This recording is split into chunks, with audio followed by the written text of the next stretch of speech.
Hi, my name is Chris Willard. I'm one of the techs here at CJ Spray.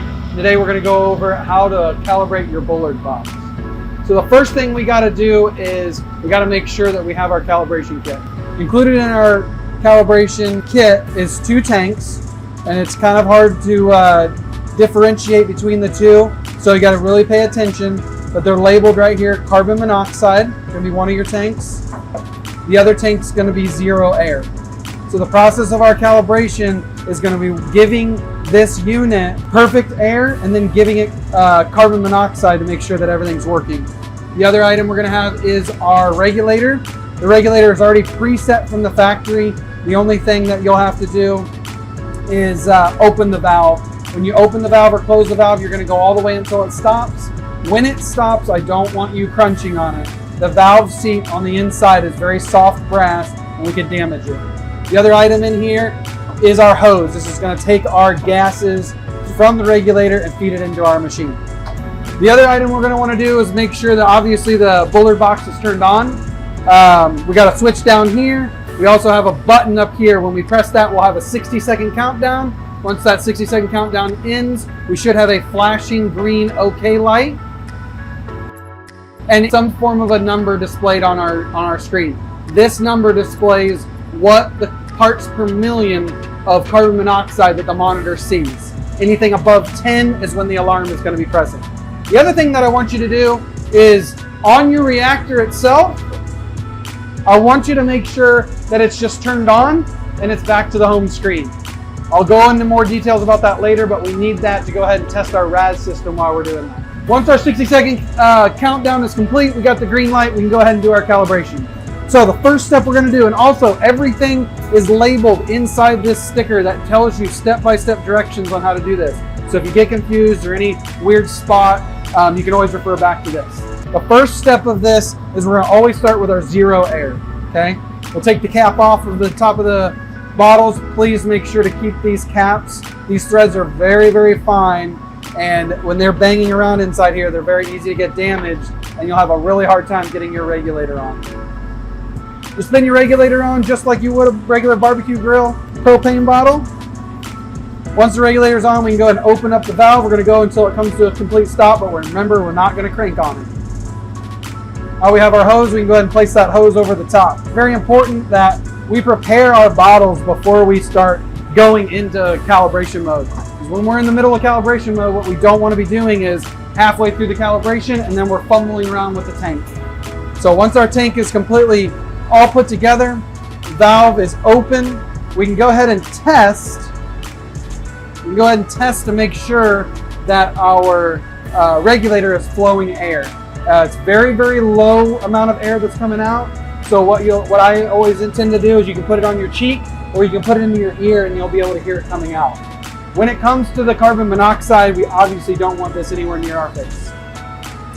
So the first step we're going to do in our calibration is we're going to rotate our knob over to the cal position. We have a white dot on this knob. That's going to indicate where it's at in these 3 locations. We're going to rotate it up to the cal position, and the very first thing we're going to see is an AC, okay?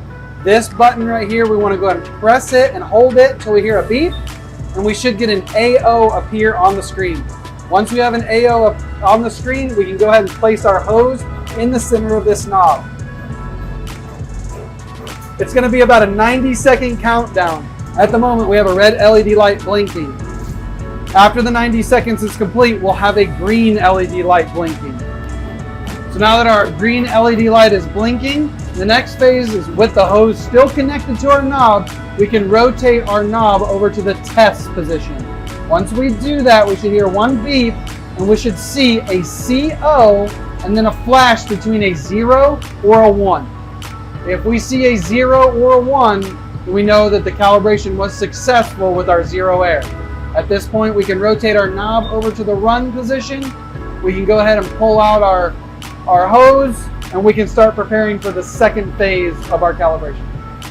One thing I want to make note, when you're doing this, if you ever have a moment where you've rotated this knob up to the cal position, but all you have on your screen is an F1 and a slight beep like you're hearing now, all this is telling you is that this is a function 1 code, and that means that this knob is not perfectly lined up with one of these three positions. What you'll see is when you run this knob all the way to the top on certain devices, if it goes all the way to the top, sometimes you will get that F1. You might just have to slightly bump it back to cal. Now for the second phase of this test is now the carbon monoxide. So obviously we want to make sure that we have the correct bottle. So now you can see how important this is. When we do a calibration, we want to make sure that we're selecting the proper bottle in the right sequence. So again, first bottle is with our zero air. The second phase of this test is going to be with our carbon monoxide. So we're going to follow the same thing. We're going to rotate our knob to the cal position, and we're going to see AC. Now we do not have to push anything or do anything. This is that phase of carbon monoxide. That's how this unit knows the difference between whether you're testing for zero air or for carbon monoxide. And we do the same thing. We're waiting 90 seconds for the red light to turn into our green OK light. Now, what's a little bit different about this is I talked about early on in this video where we want to make sure that we have our reactor on. And that's important because we have what's called a RAS system. And these actual boxes are designed to go inside the building with you. But obviously when we're spraying, this thing's way out inside the truck. And you're not going to be able to hear it go off if there is a carbon monoxide that it's seeing inside the air. So we have a RAS system. It is going to be connected. It's going to be generally on the side of your reactor box, and you're going to have a little red LED up here. When the red LED light is on, that's going to detect that our box sees carbon monoxide. Okay? And what it's going to do is going to shut down your reactor. That way, then you have to come back to the truck and figure out what's going on. And then you'll obviously hear that your Bullard box is going to be screaming at you. So we're going to utilize the carbon monoxide that we're putting into the system to actually alarm our RAS system. And we're going to do two birds with one stone. So now that we have our green LED light on, when we rotate this knob over to the test position, we're going to see most likely either a 10 or a higher number, and we're going to have an alarm. When that alarm goes off, we're going to check our RAS system and make sure our red LED light is on, and also that there is a code present on our reactor, and that is showing that it's shutting it down properly. So here we go. So there's our alarm. There's our 10. There's our display showing that the reactor has been set by a code. This is just a phantom code that's set by our Bullard box. Once we've established that our red LED light is on and everything's working as far as the RAS system goes, we now can rotate our knob over to the run position. Go ahead and take our hose off. Now I want us to watch the main display, and what it should do is slowly but surely work its way back down to as close to zero as we possibly can. That's telling you that it's sampling good air, now that we have the carbon monoxide turned off. Once we're back down to either a 1 through a 3 number, then we are fully calibrated and ready to go. It's very important to know that calibration is to be done every 30 days.